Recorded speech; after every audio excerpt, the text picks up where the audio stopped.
It's better to be a job creator than job seeker.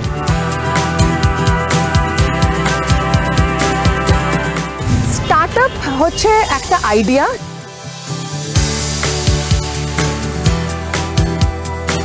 Today is bad, tomorrow will be worse, but day after tomorrow it will be sunshine.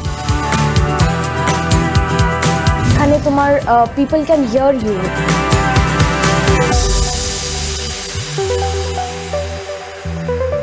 নমস্কার, প্রত্যাশা অনুষ্ঠানের আজকের পর্ব নিয়ে আজ আমরা স্টুডিওর বাইরে বাণিজ্যে বসতে লক্ষ্মী এটা না বলে যদি আজকের জন্য ফর আ চেঞ্জ বলি বাণিজ্যে বসতে বাঙালি, একটু চমকে গেলেন? কারণ আমরা কিন্তু চিরকাল শুনে এসেছি যে বাঙালির আর যাই হোক ব্যবসাটা ঠিক হয় না, ব্যবসায়িক বুদ্ধি বাঙালির একদমই নেই।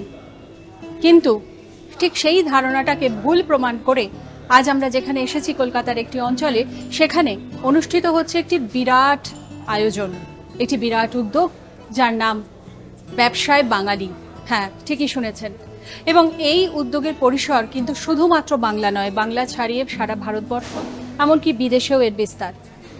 বাঙালি যারা বিভিন্ন স্টার্টআপ নিয়ে বিভিন্ন সময়ে এগিয়ে এসেছেন, নানা রকমের নতুন ভাবনা নিয়ে এসেছেন এবং সেই ভাবনাটাকে কাজে পরিণত করে শুধু যে তারা নিজেরা এগিয়েছেন, নিজেরা সমৃদ্ধ হয়েছেন তাই নয়, সেই সঙ্গে নানা ধরনের সামাজিক দায়িত্ব সমাজের আর 5 জন মানুষকে উপকৃত করে তুলেছেন এবং দেশকে এগিয়ে নিয়ে চলেছেন কোনো না কোনোভাবে। সেই রকমই একটি উদ্যোগ ব্যবসায় বাঙালি। আমরা চলে এসেছি এবং আপনাদের সঙ্গে আলাপ করাবো আরও এমন অনেক স্টার্টআপ বা উদ্যোগপতিদের যারা নিজেদের মতো করে ভাবতে পারেন এবং বাকি সকলকে ভাবাতেও পারেন।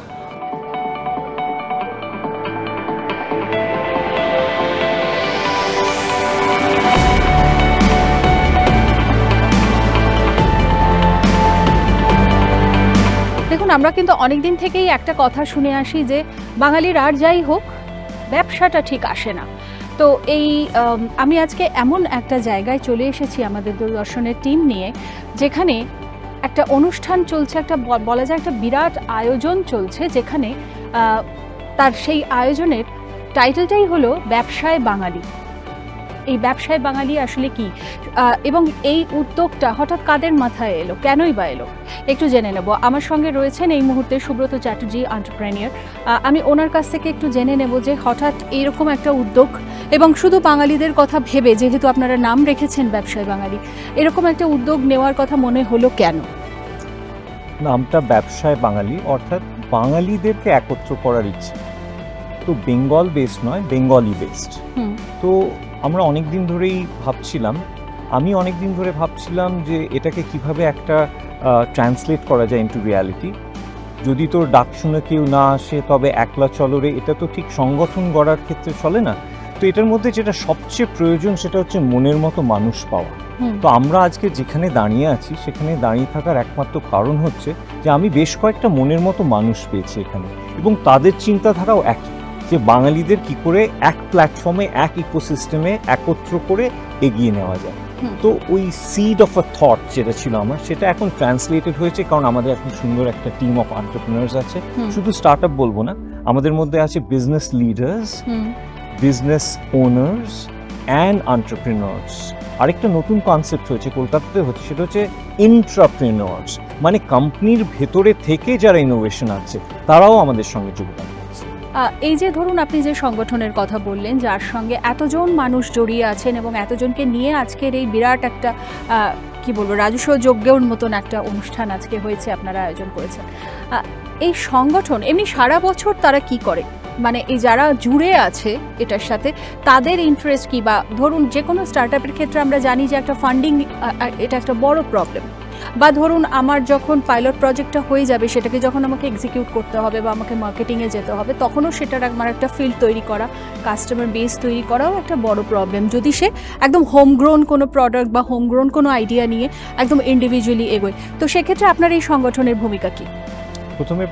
প্রথম প্রশ্নটার উত্তরটা দিই। আমি যখন বললাম মনের মতো মানুষ, সেটা মিন করছিলাম আমাদের কোর কমিটি, ঠিক আছে? তো 7-8 জন 10 জন যারা আছে, আর বাকি যারা জয়েন করেছে তারা হয়তো ওরকম ইন্টারেস্ট নিয়ে জয়েন করছে যে মেন্টরশিপ পাবে, ভবিষ্যতে ফান্ডিং পাবে, বিজনেস কোলাবোরেশন হবে, এরকম। আমরা শুধুমাত্র স্টার্ট আপ সেন্ট্রিক নই, সুতরাং funding by itself is not the only focus, আরও অনেক আছে। Collaboration is a big. এই ব্যবসায় এই বেশ কিছু জিনিস আছে, কিন্তু বেশ কিছু জিনিস নেই, তাই এগোতে পারছে না। আরেকজনের আছে, তাই দুজন মিলে কিভাবে এগোতে পারে, এটাও আমাদের ভীষণ ইম্পর্টেন্ট। আর কি করি সারা বছর ধরে, প্রথমত এটা আমাদের প্রথম কনক্লেভ, আমাদের বয়স হচ্ছে গিয়ে 1.5 বছর, ঠিক আছে? তো এটা প্রথম কনক্লেভ।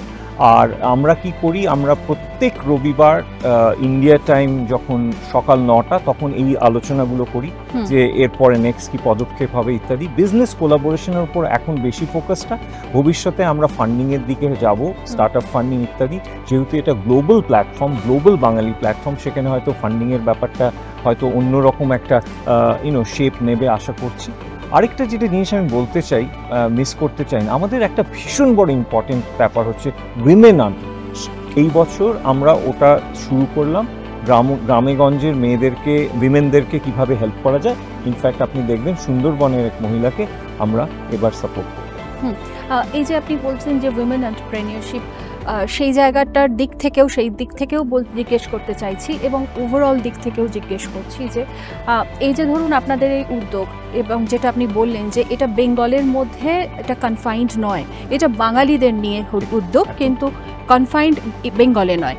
তো সেক্ষেত্রে আপনারা সাড়া কীরকম পাচ্ছেন? মানে যদি আমি শুধু বেঙ্গলের কথাই ধরি, তাহলে কীরকম সাড়া পাচ্ছেন, বা অভিনব আইডিয়ার দিক থেকে বলুন, বা টেকনোলজিক্যাল কোলাবোরেশনের দিক থেকে বলুন, কী ধরনের আপনি এখানে আশা দেখতে পাচ্ছেন?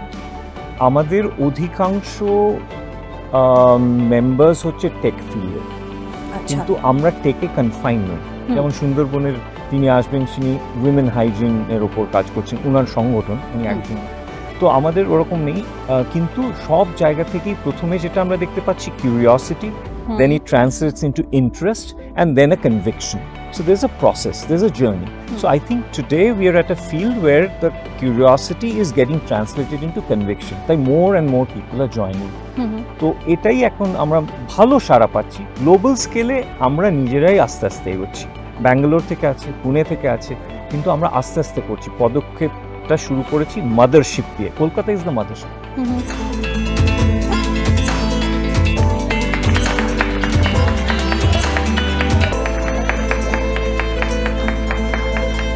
আমরা আমাদের সঙ্গে পেয়ে গেছি সুগত রায়, ব্যবসায় বাঙালির আরও একজন কো ফাউন্ডারকে।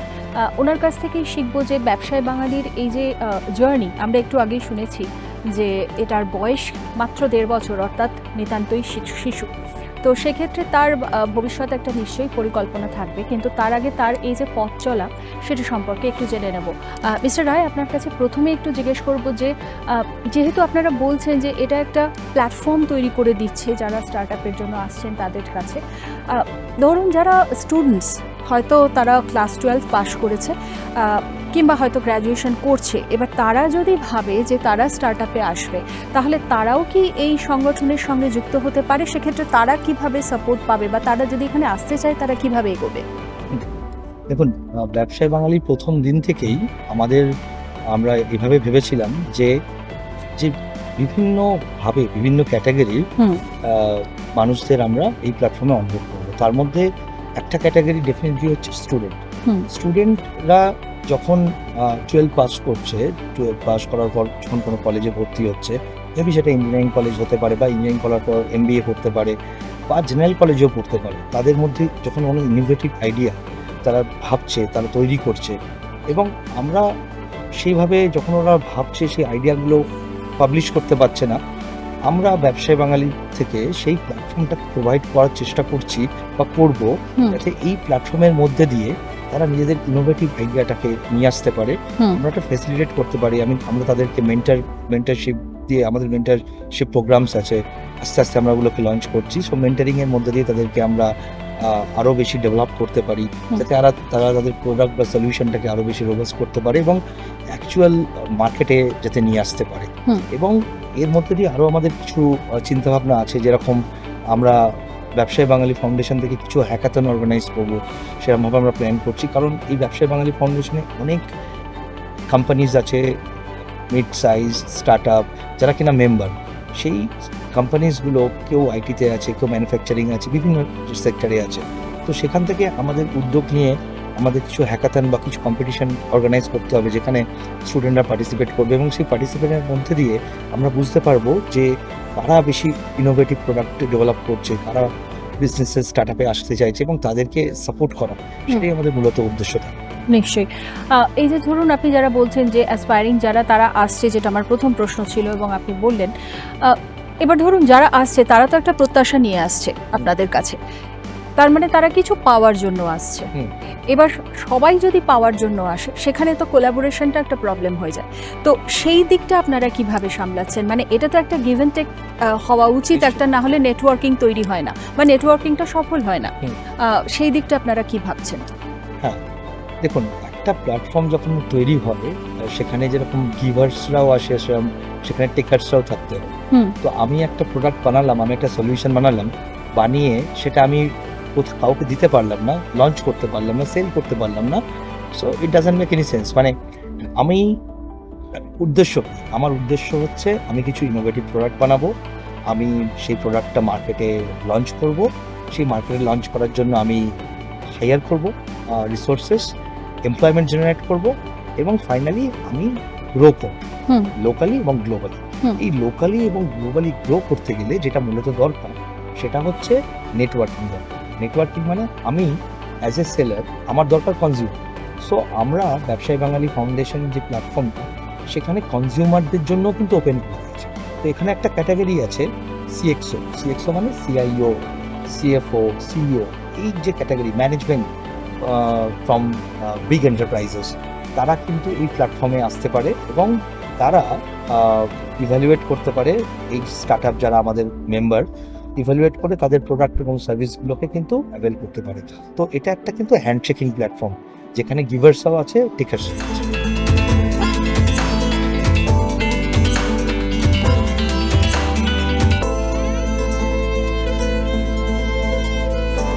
This is Tower 2, which will have the retail block, approximately 80,000, 90,000 square feet, and this is Tower 3. So currently, Tower 1 is in phase 1 of the project. ব্যবসায়ী বাঙালির এই অনুষ্ঠানে আমরা আরও একবার পেয়ে গিয়েছি আমাদের সঙ্গে কৌশিক ভট্টাচার্যকে। কৌশিকবাবু, আপনার কাছে আমি সরাসরি প্রশ্নে আসবো যে এই যে ধরুন এই যে আমরা দেখতে পাচ্ছি যে এটা একটা বিরাট উদ্যোগ এবং এতজন স্টার্ট আপ এখানে এসেছেন আজকে, এখানে অনুষ্ঠানে অংশ নিচ্ছেন এবং তাদের প্রত্যেকের স্টার্ট আপ রয়েছে, এনাদেরকে আপনারা কিভাবে খুঁজে পেলেন বা এখানে আপনাদের সঙ্গে যদি কেউ অনবোর্ড হতে চান তার কি কোনো ক্রাইটেরিয়া আছে? ক্রাইটেরিয়া হচ্ছে তাদেরকে খুব ভালো করে এরকম স্টার্ট আপ করতে হবে যাতে সমাজের একটা পরিবর্তন আসে। কিন্তু সমাজের প্রতি আমাদের দায়িত্ব, এনভায়রনমেন্ট, বেটার আর্থ, গ্রিন টেক, এইটা নিয়ে সাস্টেনেবিলিটি, এটা নিয়ে খুব একটা আলোচনা হয় না। ভারত ডিসাইড করেছে যে ভারত ডেভেলপ নেশন হবে, বিকশিত ভারত। তার অনেকগুলো পিলার আছে, তার মধ্যে একটা মেজর পিলার হচ্ছে সাস্টেনেবিলিটি। আমাদেরকে সবাইকে এনভায়রনমেন্ট সচেতন হতে হবে, সোশ্যালি রেসপন্সিবল হতে হবে, তাহলে আমরা একটা উন্নত রাষ্ট্রে পরিণত হব।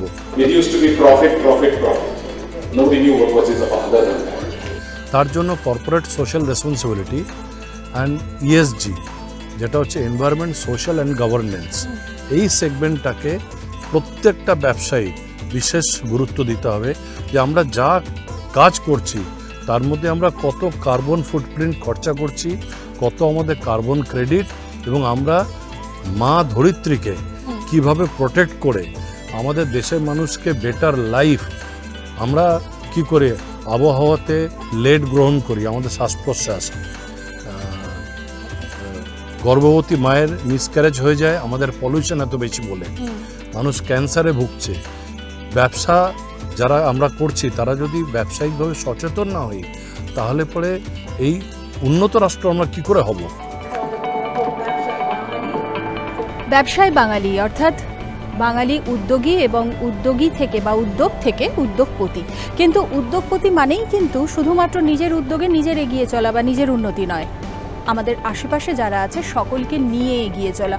যে কোনো স্টার্টআপেরই কিন্তু এমপ্লয়মেন্ট জেনারেশন একটা দায়িত্বের মধ্যে পড়ে এবং তখনই এটা স্টার্টআপ হিসেবে স্বীকৃতি পায় যখন সেখানে একটা আমরা অভিনব আইডিয়া দেখতে পাই এবং অবশ্যই সেটা সমাজের জন্য কোনো একটা কাজ করে বা সমাজের বেশ কিছু মানুষকে উপকৃত করে তোলে।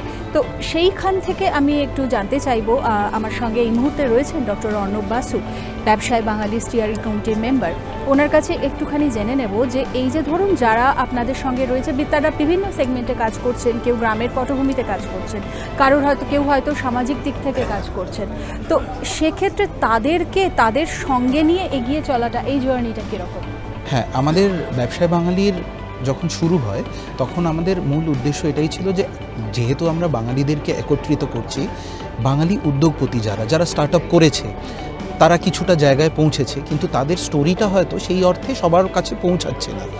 সেই স্টোরিগুলোকে কি করে আমরা বের করে আনতে পারি, যখন আমাদের প্রথম এই অ্যানুয়াল কনক্লেভটা আমরা ভাবলাম তখন আমরা সেই কারণেই এই সেগমেন্টটা করেছিলাম এবং সেখানে আমরা একটা জুরি প্যানেল করেছি যেখানে আমরা ইনকিউবেশন স্টার্টআপে যারা কাজ করছেন এই ফিল্ডে সেই রকম মানুষজনকে জুরি হিসেবে নিয়ে এসেছি এবং সেই জুরি প্যানেল মাধ্যমে আমরা বেছে নিয়েছি কারা বেস্ট এমপ্লয়মেন্ট জেনারেট করছে। এমন সংস্থা আছে যারা হয়তো আপনাকে প্রায় 30,000 মানুষের কর্মসংস্থান করেছে। এই স্টোরিগুলো জানা দরকার। একটা রুরাল এন্টারপ্রেনার আছে, 2টো বাচ্চা মেয়ে, তারা কিভাবে অক্সিজেনের কথা ভাবছে এবং সেই ক্লিন টেক এনভায়রনমেন্ট ক্রিয়েট করে সে ছড়িয়ে দিতে চাইছে বিশ্বে।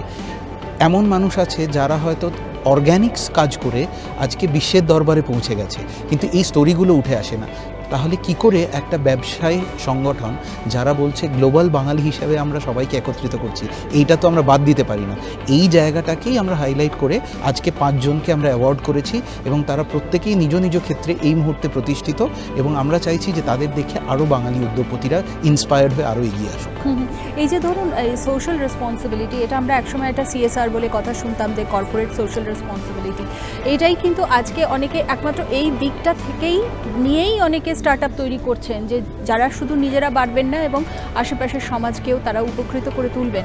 এই যে আপনি একটা ক্লিন টেকের কথা বলছেন, যে অক্সিজেনের কথা ভাবছে, যে আমাদের চারপাশ থেকে ক্রমশ অক্সিজেন কমে আসছে, সেটা নিয়ে ভাবছে, এরকম অভিনব আইডিয়ার দিক থেকে আপনি বাঙালিদের কোথায় রাখবেন? আমাদের কিন্তু আইডিয়ার কোনো অভাব নেই। আমাদের যেটা বারবার অভাব হয়ে যায় অ্যাক্সেসিবিলিটি, যে এই যে ধরুন একটা নেটওয়ার্ক বা ইকোসিস্টেম, এইটার কিন্তু ভীষণ অভাব ছিল। আমরা চেষ্টা করছি যে সেই নেটওয়ার্ক সিস্টেমটা যদি আমরা তৈরি করে দিতে পারি, এই যে অভিনবত্ব, এই যে এই আইডিয়াগুলো যত বেরিয়ে আসবে তত কিন্তু সেটা স্থান পাবে একটা জায়গায় তখনই যখন এই নেটওয়ার্কের মাধ্যমে সে পৌঁছে যাবে একটা ফান্ডিং হাউসের কাছে, সে পৌঁছে যাবে কোথায় একটা তার মার্কেটিংটা হতে পারে, কেউ তার স্টোরিটাকে নিয়ে তুলে আনবে। তবেই যে কারণে আজকে এমন একজন মানুষকে আমরা আজকে এখানে অ্যাওয়ার্ড করেছি, সেই মানুষ তিনি কিন্তু ইসরোর সাথে কাজ করেছেন, ইসরোর একটি ডিভিশনে তিনি চেয়ারম্যান ছিলেন, তিনি একটা র্যাডার সিস্টেম বানিয়েছেন, সেই সিস্টেমকে আজকে আমরা এখানে অ্যাওয়ার্ড করেছি। আমরা এমন একজনকে করেছি যারা কিন্তু টায়ার 2 সিটিজে এই যে আমাদের গিয়ে থাকার জন্য যখন আমরা রুমস খুঁজি, আমাদেরকে কিন্তু একটা ভীষণ ভয়ের মধ্যে দিয়ে যেতে হয় যে এটা কি ঠিক হবে, এটা কি ক্লিন হবে। তারা কিন্তু সেটাকে পুরো একত্রিত করে একটা সুন্দর ইকোসিস্টেম তৈরি করে ফেলেছে, যে আপনি যদি থাকতে যান সেখানেও কীভাবে সেই ব্যবস্থাগুলো নিয়ে আসা যায়। এই রকম জায়গাগুলোকেই আমরা তুলে আনতে চাইছি এবং এদের দেখে যদি আরও উন্নত হয় তাহলে আরও ভালো হয়।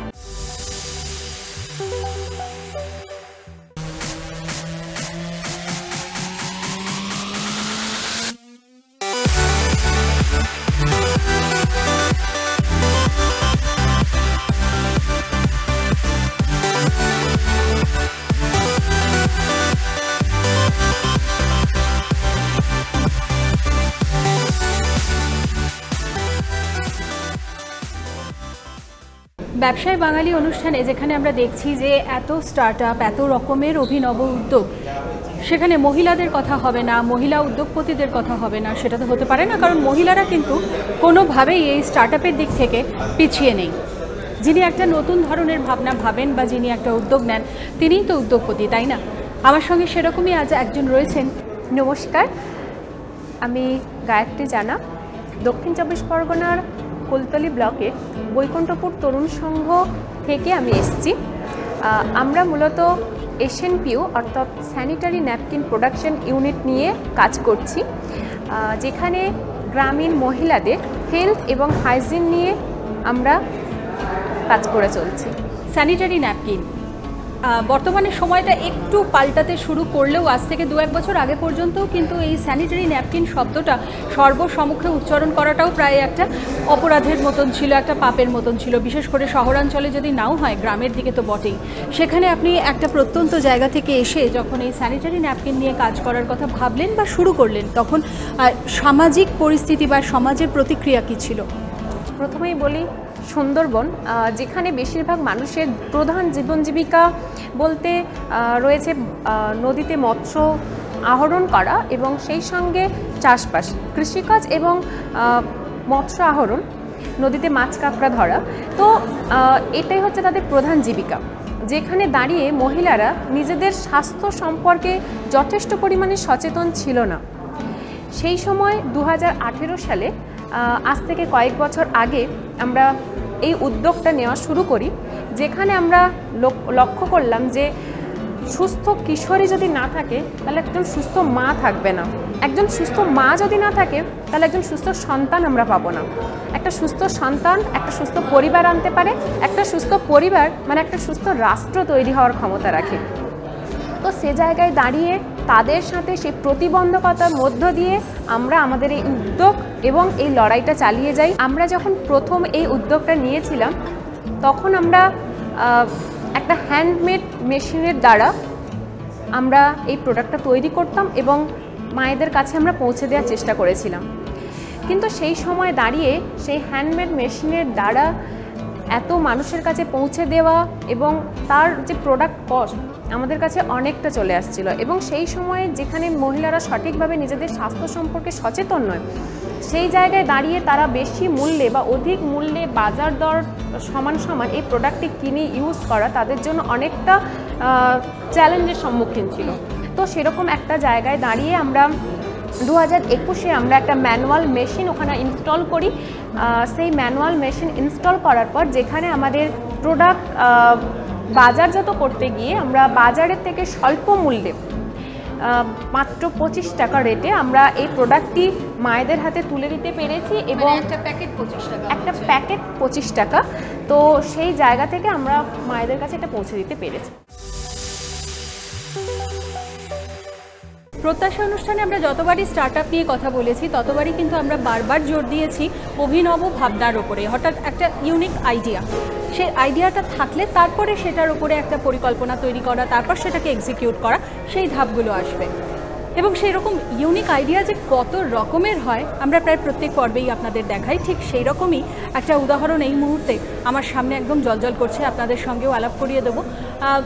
অক্সিজেন অবশ্যই আমাদের প্রাণবায়ু, আমাদের বেঁচে থাকার একমাত্র শর্ত যদি কিছু থাকে তাহলে সেটা অক্সিজেন। অ্যাকচুয়ালি আমরা এই আইডিয়াটা এসছে, আমরা একটা অরফেনেজ থেকে আমরা মানুষ হয়েছি, আর সেখানে প্রচুর প্লান্টস ছিল, মানে একটা গ্রিনারি একটা এনভায়রনমেন্ট ছিল।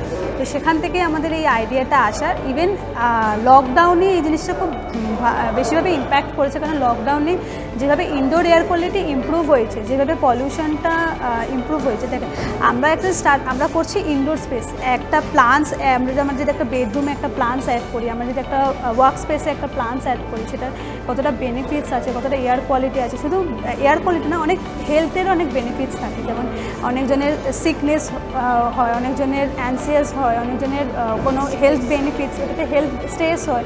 তো সেখান থেকে আমাদের এই আইডিয়াটা আসার। এই যে ধরো তোমরা ইনডোরের কথা বলছো, তার মানে ধরো আমি যদি ধরে নিই যে ইনডোর প্লান্ট আমরা সকলেই জানি যে আমরা এমনকি বাড়িতেও মাঝে মধ্যে দুটো একটা ইনডোর প্লান্ট লাগাই, বা এই যে আমরা আজকে যেখানে আছি সেখানেও আশেপাশে আমরা বেশ কিছু ইনডোর প্লান্ট দেখতে পাচ্ছি। তো এরকম একটা প্লান্ট লাগালেই তো আর এয়ার কোয়ালিটি বেটার হয়ে যাবে না।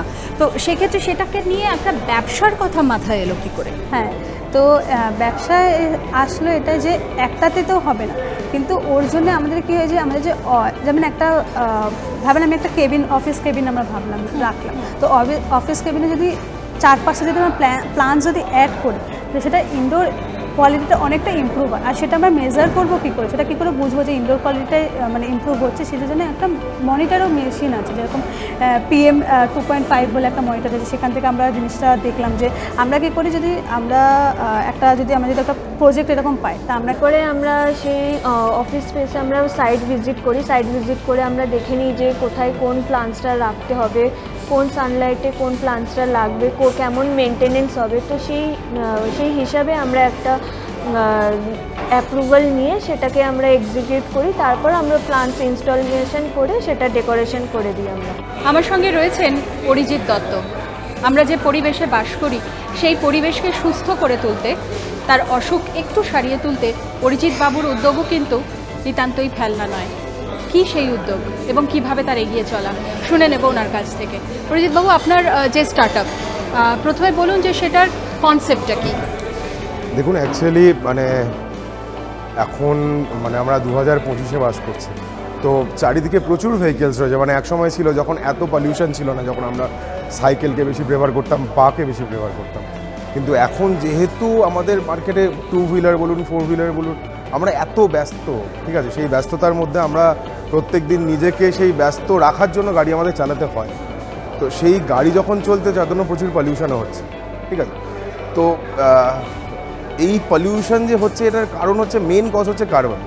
কারণ যখন আমার একটা পেট্রোলিয়াম আইটেম মানে পেট্রোল বা ডিজেল যখন জ্বলছে আমার গাড়িতে, তো বাই প্রোডাক্ট হিসেবে অ্যাকচুয়ালি কার্বন ডিপোজিট হচ্ছে, ঠিক আছে। তো ইঞ্জিনে যখন কার্বন ডিপোজিট হয় তখন মেন যে প্রবলেম হয় সেটা হচ্ছে আমার গাড়ির এফিসিয়েন্সি অনেক ডাউন হয়ে যায়, গাড়িতে ভাইব্রেশন আসে, আরও অনেক প্রবলেমস আসে। আর তার সাথে যেটা মেন প্রবলেম হয়, যেটা যে পলিউশন লেভেল অনেক হাই হয়ে যায় গাড়িতে। তো আমরা যে মেশিনটা ম্যানুফ্যাকচারিং করি, যে মেশিনটার নাম হচ্ছে ডিকার্বনাইজেশন মেশিন, ঠিক আছে। এই মেশিনটার কাজ হচ্ছে এই গাড়ির মধ্যে যে কার্বনটা রয়েছে সেই কার্বনটাকে পার করে দেওয়া। আর যখন এই কার্বনটা যদি বেরিয়ে যায়, মানে কার্বন যে ডিপোজিশনটা রয়েছে সেটা যদি আমরা বার করতে পারি, তাহলে গাড়ির এই যে পলিউশন লেভেলটা অনেক ডাউন হয়ে যাবে, অ্যাজ ওয়েল অ্যাজ গাড়ির যে পারফরমেন্স সেটা অনেক আপলিফ্ট হবে। যেরকম ধরে নিন, গাড়ির যদি মাইলেজ ডাউন হয়ে গিয়ে থাকে সেই মাইলেজটা আরও বাড়বে। যদি গাড়ির ভাইব্রেশন অনেক বেড়ে গিয়ে থাকে, ভাইব্রেশন কমে যাবে। গাড়ির যদি নয়েজ থাকে, ব্যাক কম্প্রেশন থাকে, ইঞ্জিন রিলেটেড কোনো প্রবলেম থাকে, সেগুলো সব কিছু সলভ হবে উইথ ডিকার্বনাইজেশন। আজকের পর্বে আমরা দেখলাম যে বাঙালির ভাবনায় কিভাবে জুড়ে গিয়েছে সারা বিশ্ব। শুধুমাত্র বাঙালির ভাবনায় আজকের দিনে যেভাবে সারা বিশ্ব এগিয়ে এসেছে, সারা বিশ্ব উদ্যোগ নিয়েছে, সেখানে কিন্তু ভাষা বলুন কিংবা ভৌগোলিক গণ্ডি বলুন, এগুলো কিন্তু কোনোটাই আজকের দিনে আর বাধা নয়। এখানে মূলধন একটাই, অভিনব ভাবতে পারা এবং সেই ভাবনাটাকে কাজে পরিণত করা, আর সেই সঙ্গে থাকা মনের জোর আর বুকের মধ্যে একরাশ প্রত্যাশা। নমস্কার।